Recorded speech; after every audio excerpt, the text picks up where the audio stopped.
गया थालो रंगी माला बन्या पानी कना रंगी माला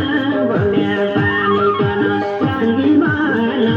बन्या पानी कना रंगी माला बन्या पानी कना आफै त नगएपछि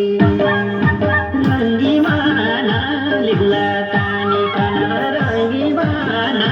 लिग्ला पानी कना रंगी माला लिग्ला पानी कना रंगी माला लिग्ला पानी कना हे लेखका हरिना कना